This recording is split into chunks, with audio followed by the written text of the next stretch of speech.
Okay, so welcome to everyone here, and this is this evening's step 7 in our 7-step deep resilience program. Um, I'm going to give a talk to start with. That's kind of going to be a little bit of a summary of what we've covered. I'm not going to go through session by session. I kind of pulled it together under the kind of main themes we've covered. Just kind of go through that fairly quickly. There is some new material that I want to touch on along the way, and then we'll get on to actual step 7, which is the focus for tonight. And then there's a practice that goes with that, an extending compassion practice, which Radley will lead us in, and then we'll have a time of discussion. So, yeah, step 7 is about really having gone inwards and downwards and rooted deeply in the ways we've talked about.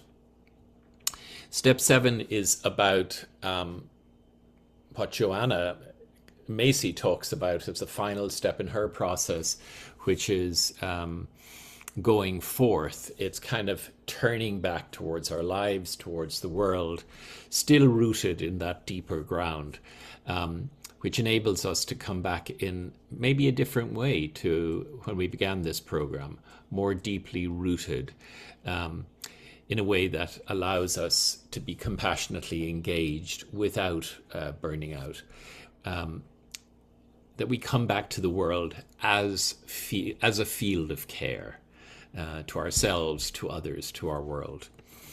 So the kind of themes I'm going to kind of quickly go through are, once again, just reflecting on the core of the program, which is what is Self-Care 2.0, our deep resilience, our luminous resilience.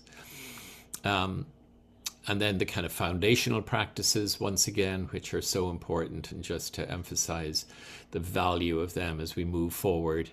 Looking once again at the Celtic map for the journey, recapping on the 3 lessons from the redwood and 1 from the rock, and then finishing with 4 steps to remembering who we really are. So, what is self-care? And you may remember that we began 7 weeks ago or 8 weeks ago now. How can we not just survive these, highly stressful times that we're all living in and with? How can we not just survive them, but actually thrive in these challenging times? Is that even a possibility? And we reflected on the Dalai Lama's quote that a tree with strong roots can withstand the most violent storm, but that tree can't grow roots just as the storm appears on the horizon. That's something the tree has to do ahead of the storm. That's something we have to do ahead of the storm. So, thinking of Self-Care 2.0, deep resilience, luminous resilience, in the last couple of weeks, I've been just kind of, working with this image of a wild redwood sapling, but that's been grown perhaps from seed, and it's thriving. But this isn't a bonsai. This isn't a bonsai. This is a wild redwood, and up to this point, it's done well in a pot. And it's thrived because it's got everything it needs. It's got good soil, it's getting moisture, it's getting light, it's being protected from the extremes of the weather. But you can see that even already coming up from the bottom of the pot, you can see the roots are coming out from the base there. It's already beginning to, outgrow the space it's in. In a way, for me, this is an image of self-care 1.0, or basic self-care. It's looking after ourselves as if we are separate individual potted plants, doing everything we can to care for the plant. And that's really valuable, and it's helpful, and it keeps it alive up to a point. But it doesn't work in the long term. If that little wild redwood is kept in a pot, it becomes root bound, it outgrows the pot, it really begins to struggle. and sadly in time it won't survive. This as an image of burnout, and of just outgrowing the pot, of kind of no matter how much we water that plant, no matter how much light we give it, no matter how much we feed it, it's not going to really recover or continue to grow, because it doesn't belong there. It's out of place. A wild redwood doesn't belong in a pot. So the first step is realizing that, and that's the beginning of realizing that we need something more than self-care 1.0. We need something more than the kind of self-care we've all been practicing all our lives to get as far as we have, reasonably intact. And some of us practice it very consciously. And it's very valuable and it's important. But realizing that for the long haul, and especially when we're exposed to constant kind of stress over time, the beginning is just realizing, I don't belong in a pot, actually. And so hence the sapling on the right, recognizing this is the first step to deep resilience. And then the second step is taking that little redwood sapling now out of its pot and taking it into the heart of the forest, taking it in among the elders, as you see here in this rich brown soil. And then planting it, planting it back in an ecosystem where it belongs, where it has a place. And to begin with, its little roots may not go deep enough, but over time, those little roots will grow in the ways we've been talking about. Those lateral roots that begin to intertwine with the great roots of the elders all around, and then deeper still, the roots that go down into the mycorrhizal network and become part of the deep matrix of the forest. And then in time, that little redwood flourishes, as you see this one in the distance. So that's what Self-Care 2.0 looks like, when we're rooted in something bigger and deeper than ourselves. So in summary, Self-Care 2.0, deep resilience, means growing deep roots now ahead of the next storm, or the storms to come. And it's really talking about a capacity we all have within us. It's not one more burdensome thing to add to our to-do list of self-care that we never get around to. We have too much already to do. There's really something effortless about deep resilience. It's more a process of remembering and tapping into our innate, deeper identity. It's about recognizing our healing connections, about noticing what brings us into depth and into an experience of interconnectedness and interbeingness. And then strengthening those healing connections and building strong roots and making them an integral, even central part of our lives as we move forward. So the next kind of theme we've been spending time with was, in the very first session, we just going back to that first session where we talked about setting up and setting out on this journey to deep resilience, and the importance of having an intention, and that our intention isn't just something that comes from our thinking mind. It's not just something conceptual, but really something that we listen deeply, especially when we're out on the land, when we're close to the earth, or when we're deep in meditation. Something that emerges from depth and from deep connection. And that'll be one of the things we're doing actually in remembering the Remembering Who We Really Are retreat at Sedgwick. We'll be going out with that question, what am I being called to in the next the next stages of my life? What am I being called to? And knowing that we don't get the answer to that by thinking about it. It's something that comes from a deeper listening and a deeper conversation. And we talked in that very first session about the importance of sit spot practice. And I just want to kind of revisit it here tonight, just to kind of emphasize that this is something I hope people are doing. If you find it helpful. I know some people are. I'm hearing from some people who are writing to me, who are sharing with me some amazing experiences that they're having in their sit spot, and just how blown away they are by what's happening in their backyard by just going and spending time there 2 or 3 times a week, and just getting into that deep listening mode. So really encouraging you to continue if you're already doing it, and if you're not doing it, encouraging you to consider making this part of your practice. Letting nature be your teacher. And as part of that, you may remember I taught you a little bit, a kind of a sense meditation, opening up our different senses and the different ways of connecting through our different sensory modalities, and through that coming into a sense of deep receptivity. And I just want to say a few more words about sense meditation, because I think it's really key and potentially very powerful. That sense meditation doesn't have to be outdoors. We can actually work with breath as a form of inner sense meditation, where the breath is the object of our attention.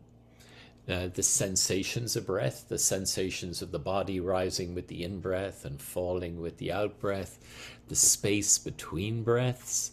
It's potentially a very rich form of sense meditation. And indeed, the story goes that Gautama, the Buddha, was enlightened sitting under the Bodhi tree practicing mindfulness with breathing, or anapanasati as it's called in Pali. So breath sense meditation can take us all the way into deep luminous resilience. But I think what I really emphasized in that early session was, where we can get through outer sense connection, where we focus on some being or process as an object, perhaps at our sit spot. Just kind of a reminder of how key attitude is, that we approach it not as something, trying to get something from it, but an attitude of respect, an attitude of we're coming out to spend time in the presence of an ancient wisdom, of an ancient intelligence, very different to ours, but enormous, and we've got so much to learn. So coming into that place with a sense of humility and receptivity, and mindfulness in the kind of usual way of non-judgmental attention to sensation is an aspect of sense meditation, but sense meditation practices are so much more than this. They're actually deep connection practices. They can, through that, just opening and then, allowing nature happen to us, allowing seeing happen to us, allowing hearing happen to us, just opening the doors wide, and that coming into that deep, open, receptive mode brings us into deep connection. And it can also bring us into what Buddhists call emptiness of self, a sense that there really isn't, it's really an arbitrary and false boundary to think of ourselves as separate from nature. We are nature. We are continuous with the rest of nature. And we don't end at our skin. And something like mindfulness of breathing kind of can bring us there, as breathing with leaf practice does, but so can we get there through the other sensory channels. And oh yeah, I just wanted to say a quick little word here about why this is, I think, so important, where sense meditation can bring us. Because sense meditation can bring us out of this cycle of the causation of suffering. Now, I'm not going to go into all this detail here, but after his enlightenment, the Buddha came up with the kind of a theory of the causation of suffering. And his very first sermon or sutra in Sarnath, in the Deer Park in Sarnath, after his enlightenment, was the Four Noble Truths. And that's based on this understanding of the teaching of the causes of suffering and what can free us from this cycle of suffering. And you can see that one link in the chain leads to the next link in the chain, leads to the next, and so on. The point he makes is that it all begins with ignorance. And what the Buddha means by ignorance, it's not meant as an insult. It's meant as a kind of form of blindness or a form of delusion. It's kind of just a lack of awareness. We just don't see things the way they are, the way they really are. And because of that, we get triggered, and when we get triggered, feelings come, and when feelings come, we want to either grasp or push away, and we act on that, and that leads to outcome and karma. Kind of in putting this in kind of more simple language, the chain of causation of suffering, or the wheel of suffering, as you see here, begins because we don't see how things really are. We're in this delusion of separateness. We think we see things the way they are, but we're not seeing that we're living in an indivisibly continuous, unified, dynamic, reciprocal world. And because we don't see things the way they are, when something comes along that triggers us, immediately thoughts come, and with thought come feeling, and then we either want to push that away or we want to cling, and that can lead to rumination and reaction and an outcome. And that can lead to the whole cycle spinning on and on. And the whole cycle spinning on and on is a bit like this hamster wheel, and for me, this is kind of an image of really where I spend a lot of my time. Thoughts come, like our mind produces thoughts just effortlessly, automatically. They come all the time. But then when thoughts arise, feelings come, or something comes from the outside that triggers us, and feelings come, and those feelings spin this wheel and keep us just trapped in this hamster wheel of suffering. And so we're then stuck in an isolated system, and that isolated system causes suffering and disconnects us from the depths of ourselves. It causes suffering not to others because we often react in ways that aren't very skillful, but it also disconnects us from our own inner depths and leads to confusion and pain and suffering. So how can we find our way out of the hamster wheel of our thinking mind? And I'm kind of spending a little time on this evening, coming back to it, because I think we can underestimate just how sticky and seductive our thinking mind is. We're in this world of the hamster wheel most of our waking time without even realizing it. And what is the way out of that? What is the path to freedom from this hamster wheel? And the Buddha's answer to this is practice wisdom and compassion. Yes, but how do we get there? And so I wanted to just do one very quick, simple little exercise with you that I learned from our teacher, John McCransky, and it's called the Dzogchen Move. And as you can see, it's working with sound. Now I've got my crystal bowl here next to me, and in a moment I'm going to just tap that bowl. I'm going to invite you to close your eyes, and then, unlike usual mindfulness, which is about paying attention to the sound, non-judgmental attention, and then when your mind gets carried away, just letting go of thoughts and gently coming back without self-blame to the sound. That would be the traditional mindfulness approach. The Dzogchen approach is different. The Dzogchen approach just simply says, just let the sound of the bowl, just let the sound draw you into oneness with it. Just let the sound draw you into oneness with it.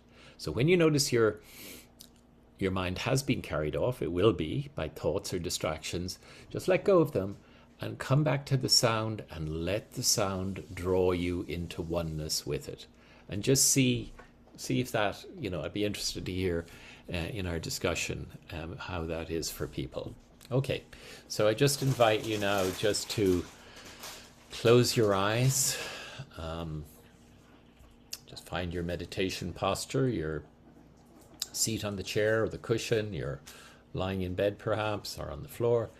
And just for now, just close your eyes and listen. And when you hear the sound, just let the sound draw you into oneness with it.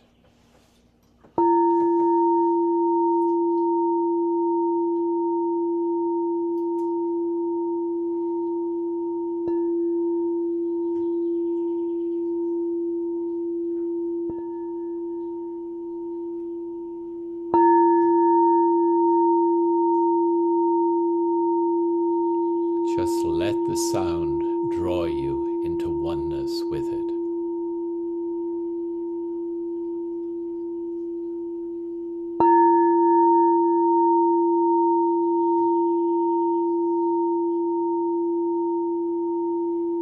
Just let the sound draw you into oneness with it.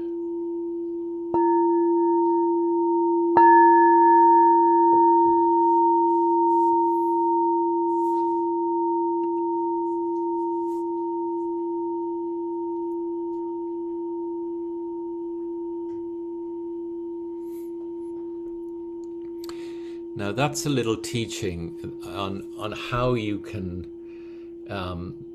be, with your senses in your sit spot. So you're in your sit spot and let's just say you hear birdsong.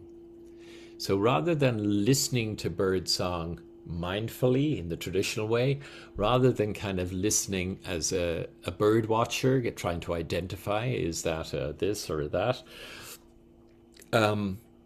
simply hearing the sound and then letting the sound of the bird song draw you into oneness with it.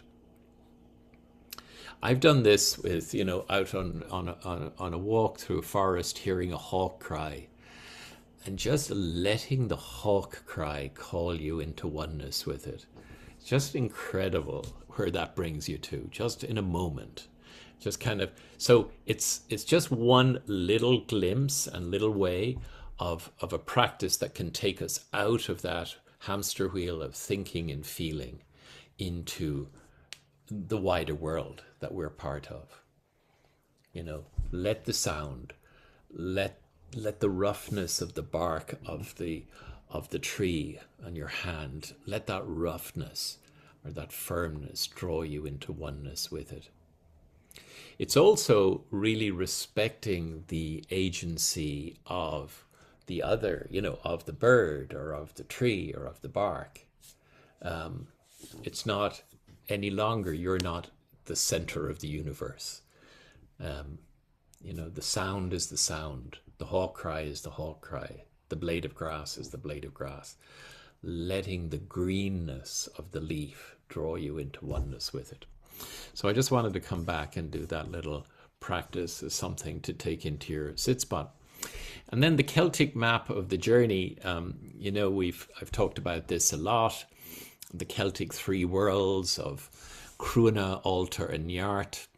We get kind of outer layer of the forest, everyday space, time, form, the unconscious altar, the world of dreams and visions and synchronicities, of repressed feelings, of memories, the world of the unconscious. And then Niart, that central luminous core that goes by so many names or no name, the great mystery, the luminous essence of being. And, putting that together with self-care 1.0 is really taking care of the trees, or maybe even just an individual tree, like that little sapling in its pot. Self-care 1.5 is kind of taking in not just the outer, but also the inner world of the unconscious, of our memories, dreams, and reflections, as Jung said. And then Self-care 2.0 is really taking in the whole, taking in that wider circle that encompasses all three worlds, and that really has at its core this luminous resilience. And that we come into luminous resilience, a sense of being rooted in this deepest essence of being. We come into luminous resilience through three different kinds of rooting. And there isn't any hierarchy. There isn't a sense of one kind of rooting is more valuable than another.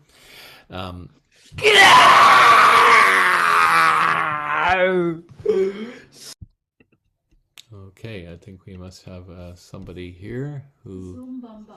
A Zoom Bumba. Let's see who that is.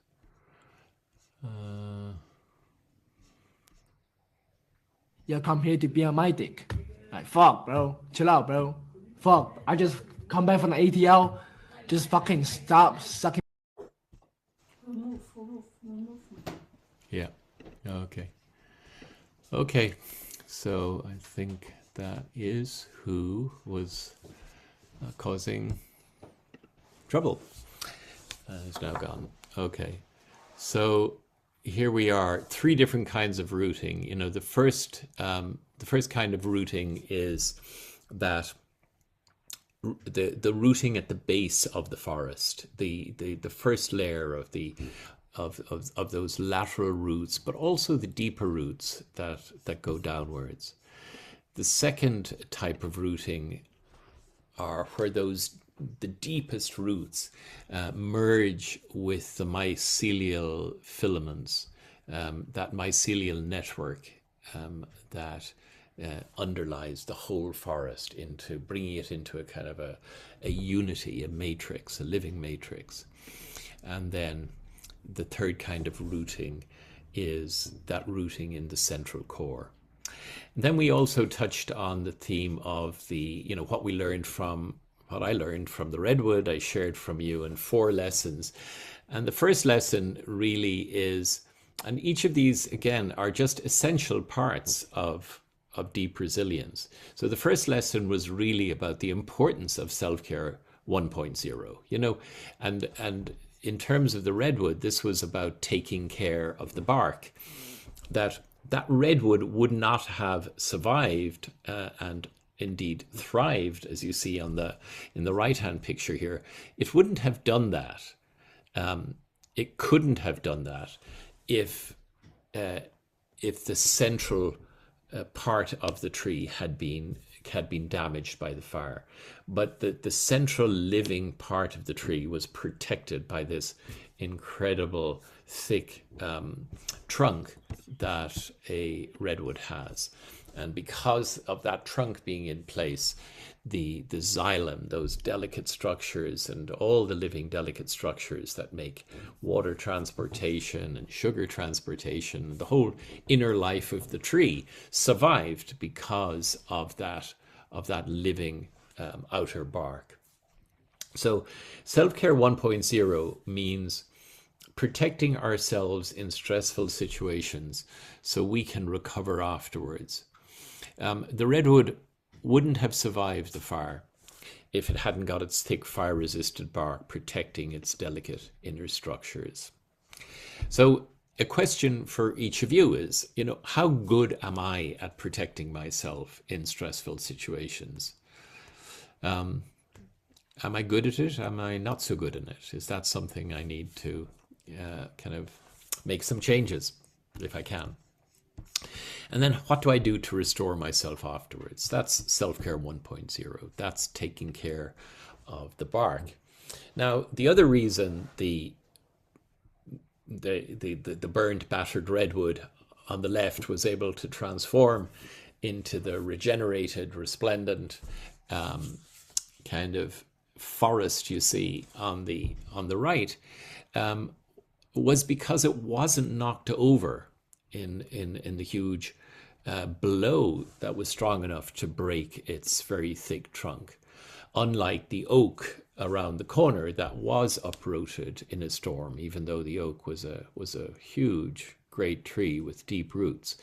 And the reason for that, you may remember, is we talked a lot about how redwoods have this incredible kind of lateral root system, and how these are the healing connections that we have in our life, those relational roots that we have with ourselves, with others, and with our world, and how important those relational roots are. And also there were those deeper roots going into what they called ultimate reality. So, the question here is, ask yourself, what are your... Hi, I wanted to see what was going on in the chat. Miranda. Sorry, who's this?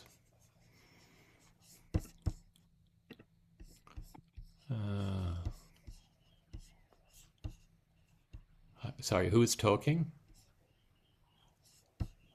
I think it's the Zoom bomber. I think it's whoever's on the iPhone. Okay. You have to throw them out.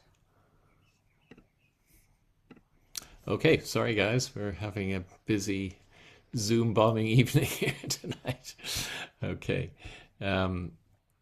let's go back. I think somebody's using Miranda's, but it's not. It's Merdand Field. So I don't know Merdand Field, how we get that. Yeah, What's there's up, no Merdand Field? Hey, yo, man, could you sign off, please, if that's possible? No, there's not a Miranda Field. I know, but is it okay if you sign up? Or you can join us. If you're okay with joining us, you could do that too. But we would love to have you if you're open to it. I think I'll just remove him. Okay, cool. Okay.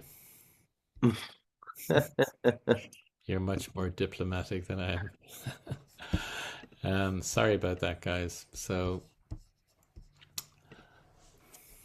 yeah. So I was talking here about lesson 3. And lesson 3 is, that thriving wouldn't have happened without its deepest roots, that interface with the whole mycorrhizal network that just made regeneration possible because of the reciprocal flow, the dynamic flow that the redwood is part of through its deepest rooting system. What Joanna Macy calls the pulsing give and take of life itself. So, and then as part of that, we did the breathing with leaf practice as one way of experiencing reciprocity. Breath is what interdependence actually feels like. The sensation of our breath, the flow of our breath.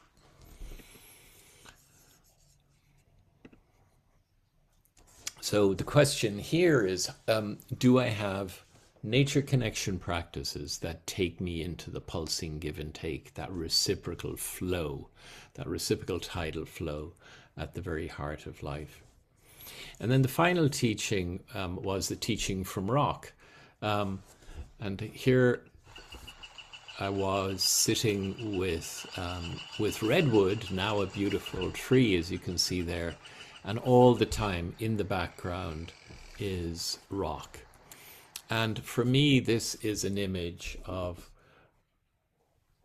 of awareness that's in the background, always in the background. And it's something about the ancient quality of the rock. You know, that rock, I don't know if it's granite. If it is, it's not just millions, but possibly billions of years old, that it's been there always, always, always right here, just as awareness itself is always in the background, you know. So letting our mind, when we come into deep meditation, settle into the background of its own awareness that is always right there. And then the final kind of theme we covered, and gosh, yeah, now I'm talking a little bit too much, as I thought I would be, but was the 4 ways to remembering. And you remember we talked about Joanna's work, the spiral of the work that reconnects, the 4 different stages in that, but how it begins with gratitude. It begins with rooting in the heart, because that's what enables us to face our pain. And John McCransky starts in the same place with his sustainable compassion training. He starts by opening up a field of care. And you may remember the field of care practice that Radley led us to and through that early evening. And then step 2 in this process of deep remembering is honoring our feelings. And Joanna saying we feel pain for our world because we love our world. The more we can be with our pain, the deeper we feel our inseparable connection with the rest of life. But we can't be with our pain as our little separate potted plant. We can't be with our pain as our little individual selves. We need to be with our pain as forest, as tree rooted in that greater network, in that wild network, rooted in the heart. And so, you know, that's what field of care is about as well, allowing us to be compassionately present to all our feelings. And we did that practice of compassionate presence to feelings. And then the 3rd step in remembering is really the actual remembering our deepest nature, this luminous core of interdependence and luminosity. And we talked about what rooting in and as the luminous deep is really opening. Rooting, this deepest kind of rooting, is really a felt sense of opening into openness. And we talked about 2 different ways of getting there. The 2 possible doorways we sort of talked about in this program is the earth door, the indigenous nature earth connection door, as one way into that. The other is the Tibetan Bon non-dual awareness door. And these teachings, the Bon is one of the most ancient school of Tibetan teaching. The Bon are actually the indigenous people of Tibet, and they were teaching these non-dual practices long before Buddhism actually came to Tibet. Maybe some say even, you know, kind of 20,000 years ago. And so when the teachings came from India in the 8th century with Padmasambhava, when he brought Buddhism to Tibet, it was kind of very ripe soil because they were already indigenously present. And how these non-dual teachings coming from the indigenous traditions, but also from the Tibetan traditions, are really synergistic when they come together. And then step 4 brings us up to where we are this evening, and eventually getting to step 7, which is about sustainable compassionate action, actually being a field of care. And if the kind of the whole move up to now, you know, in the first 6 steps of this program have been about rooting, you know, ever deeper, more intricate levels of rooting, all of which are essential, but kind of rooting. We're now going from rooting to opening into that luminous core. We become radiance as we turn back to the world. Because when we're rooted in the luminous deep, we're no longer a me. We remember something we've known all along but have forgotten, that we are we. And with this comes just a radical shift in our perspective. And at that point, what were roots actually become radiance.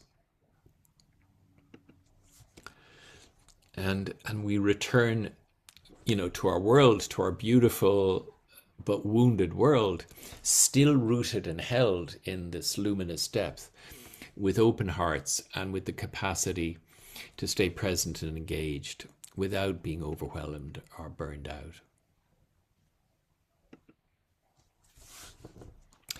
So really, this final step in the program, which is an ongoing dynamic step, as indeed in many ways all of them are, is really a journey from being that potted plant in a hothouse to being a tree in the forest of belonging.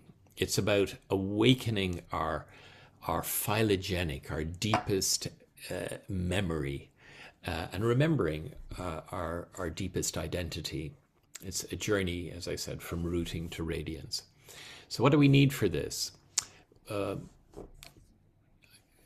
We suggest that you think about making a self-care inventory, and one of the resources I'll be posting, afterwards on the, on the Mindful Heart website, resources under Deep Resilience, will be a self-care inventory that you can download and do this as an exercise if you like. But if you kind of see that you'd like to and you need to make some changes in your self-care 1.0 or 2.0 practices, what resources do you need to help you with this? I can revisit your intention, your motivation. A little exercise we're going to do next week is we're going to kind of work with this a little bit about the resources and invite an ancestor and a future being to sit with you in council. So imagine you're sitting, three of you, maybe around a fire, cross-legged, and you have on one side of you, you have an ancestor, and on the other side, you have a being from the future. And you say, here's what I feel called to as I move forward. And you tell this to the ancestor and to the future being. And then it's a kind of role play. And then they kind of respond to you, how they hear it and what they see and what comes to them in response to your question. So that's something we'll think about, how we could do that together next week. What do I need? What could I do differently moving forward? Encouraging you to keep going with your practices, and then service. So I just wanted to say again, this is what the self-care inventories will look like. There'll be two of them. One is a self-care 1.0 plan, and the other is a self-care 2.0, a deep resilience plan. And then the final step in this process is service, or what in our very first session we talked about as web repair. And here were just a few quotes that I just found. If one hears these, rooted now in the field of care, rooted now in the luminous deep, here's these words from these elders. Confucius: he who wishes to secure the good of others has already secured his own.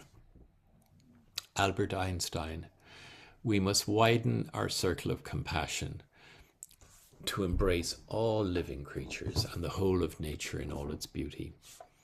Albert Schweitzer: one thing I do know, the only ones among you who will be really happy are those who have sought and found how to serve. And His Holiness Dalai Lama saying something very similar: if you want to be happy, practice compassion. If you want others to be happy, practice compassion. Carl Safina, who's one of my favorite writers, contemporary writer, nature writer, philosopher. This is from his wonderful book, The View from Lazy Point. He says, I have come to see that the geometry of human progress is an expanding circle of compassion. So Web repair, because the web that we are all part of is tattered and torn.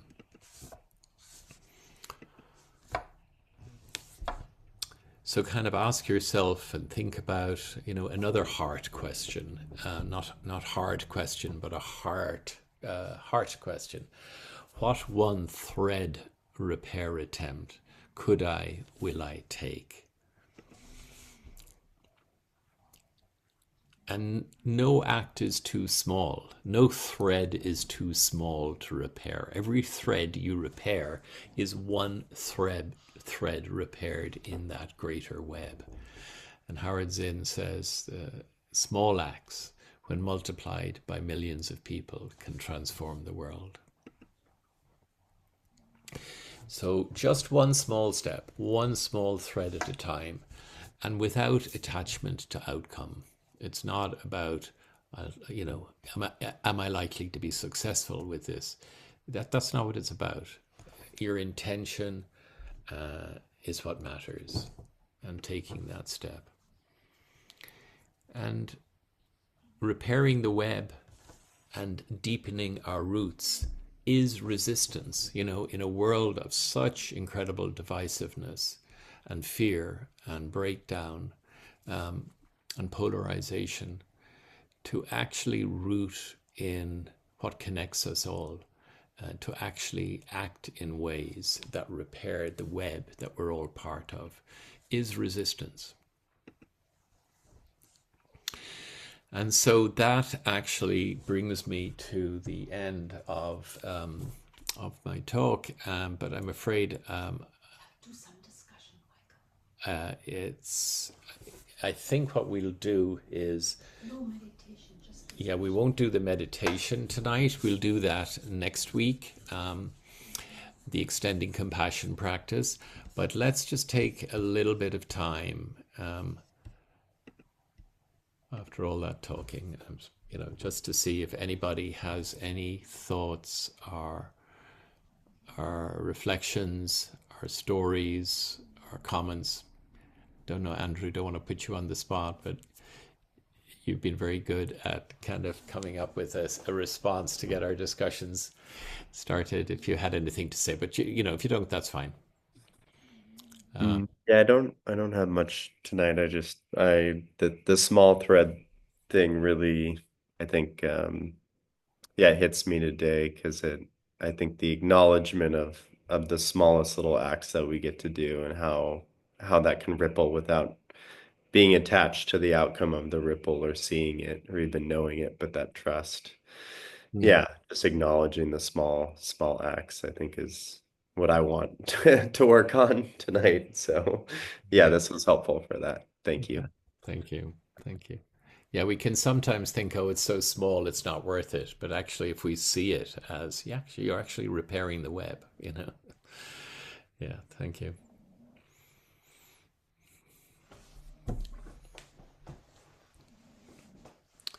Anyone else have any thoughts?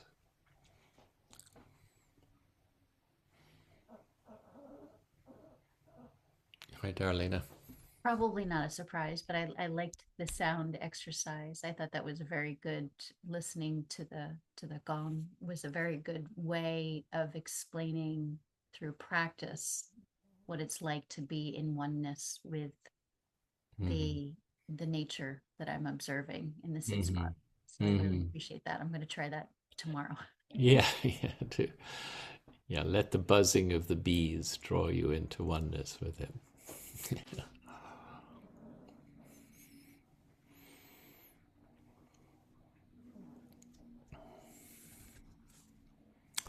Okay, well, next week will be all discussion, I promise. And we'll have time just to do some practice, but also just do more of a check-in and kind of more a discussion about how we move forward. So thank you all very much for being here. Good to see you. Great. It was wonderful. Thank you. Michael. Yeah, thank you so much. Great as always. Thank you. You're welcome. You're welcome. Thank you. Sorry about the Zoom bombers. Yeah. Thank you. Okay. See you next time. Have a good night, everyone. Bye. Bye bye.